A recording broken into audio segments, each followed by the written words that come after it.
একই ধরনের চাঞ্চল্যকর খবর আসছে গড়িয়া থেকে পঞ্চশায়রে এক মহিলার হাত পা বাঁধা দেহ উদ্ধার করা হলো। বাড়িতে থেকেই উদ্ধার করা হয়েছে এই দেহ। খাটের নিচে পড়েছিল মহিলার দেহ। প্রথমে পরিচারিকার নজরে আসে গোটা ঘটনাটা। এই ঘটনার তদন্তে পঞ্চশায়র থানার পুলিশ মহিলার দেহ উদ্ধারে চাঞ্চল্য ছড়ালো। পঞ্চশায়রের এক মহিলার হাত পা বাঁধা দেহ উদ্ধার করা হলো, বাড়ি থেকেই উদ্ধার করা হলো দেহ। আমাদের সহকর্মী সঞ্জনা লাহিড়ী রয়েছেন এই মুহূর্তে আমাদের সঙ্গে। সঞ্জনা, এই মহিলা সংক্রান্ত কিছু পরিচয় তার পাওয়া যাচ্ছে বা কিভাবে তার এই মৃত্যু ঘটলো, কোনো তথ্য আসছে কি? আছেন প্রত্যেক দিনের মতোই কাজ করতে এবং অনেকবার ডাকাডাকির পরেও কিন্তু তাকে তিনি কোনো রকম সাড়া শব্দ দেননি। দরজা মেন যে ডোর সেটা ভেজানো ছিল সামনের দিক থেকে জাস্ট, কিন্তু কোনো লক ছিল না। দরজা যখন সে ধাক্কা দেয় তখন দরজা খুলে যায় এবং ভেতরে ঢুকে দেখা যায় যে বেডরুমে খাটের নিচে হাত পা বাঁধা অবস্থায় গৃহকর্ত্রীর দেহ।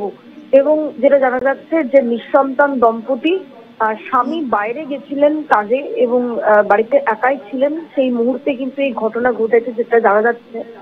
এবং সকালে যেহেতু পরিচারিকা দেখতে পান, এক্ষেত্রে কিন্তু দেখা হচ্ছে তার স্বামী কোথায় গেছিলেন এবং এই কোন রকম শত্রুতা ছিল কিনা বা সম্পত্তিগত কোনো বাদানুবাদ ছিল কিনা পুরোটাই কিন্তু পুলিশের তরফ থেকে খতিয়ে দেখা হচ্ছে। ইতিমধ্যেই কোনো কিছু খোয়া গেছে কিনা, অর্থাৎ ডাকাতির উদ্দেশ্যে খুন সেটা হয়েছে কিনা সেটাও কিন্তু খতিয়ে দেখা হচ্ছে। ইতিমধ্যেই লালবাজারের হোমিসাইড এবং ডাকাতি সেকশন গিয়ে পৌঁছেছে এবং তার পাশাপাশি ফরেনসিকও গিয়ে পৌঁছচ্ছে। তারা কিন্তু নমুনা সংগ্রহ করবে। সাইন্টিফিক উইংও কিন্তু ইতিমধ্যে নমুনা সংগ্রহ করেছে এবং সমস্ত দিক খতিয়ে দেখা হচ্ছে। এলাকার যে সমস্ত সিসিটিভি রয়েছে সেগুলো দেখা হচ্ছে কোনো সাসপিসিয়াস কাউকে যদি পাওয়া যায় তো। কারণ যে ঘটনা ঘটেছে সেটা কিন্তু একদম মনে করা হচ্ছে যে ভোর রাত বা মধ্যরাতের মধ্যে এই ঘটনা ঘটেছে। সেক্ষেত্রে কি কারণে এই ঘটনা সবটাই কিন্তু পঞ্চশায়র থানার তরফ থেকে খতিয়ে দেখা হচ্ছে।